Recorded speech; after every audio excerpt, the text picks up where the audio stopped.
What's up guys? Welcome again to another episode of Door Gym. So upper body workout tayo for today. Let's go!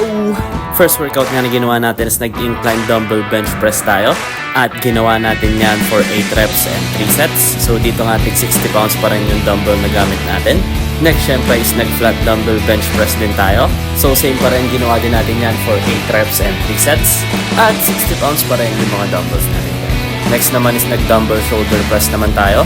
At ginawa din natin to for 8 reps and 3 sets.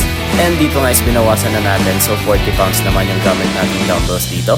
Next naman is para sa back naman natin. So nag-pull ups nga tayo dito at ginawa natin to for 14 reps and 3 sets. So dito nga hindi weighted pull ups yung ginawa natin pero nagdagdag tayo ng reps. Next naman is nag-barbell rows naman tayo. At ginawa natin to for 10 reps and 3 sets. So dito nga is 90 pounds yung barbell na gamit natin dyan. Next is para sa arms naman natin. So nag-hammer curls nga tayo at ginawa natin yan for 10 reps and 3 sets. And ang gamit nga natin dito is 30 pounds na dumbbells.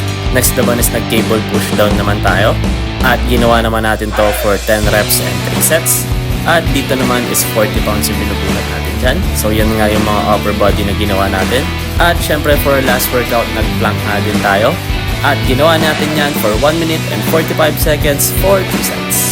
And yun na nga yung mga workout na ginawa natin for today. At syempre kung kailangan nyo pa rin ng mga gym equipments para sa mga home gym nyo, check nyo lang yung TikTok shop ko. Or kung mga workout naman, check nyo lang yung bio ko. Follow for more. Bye-bye!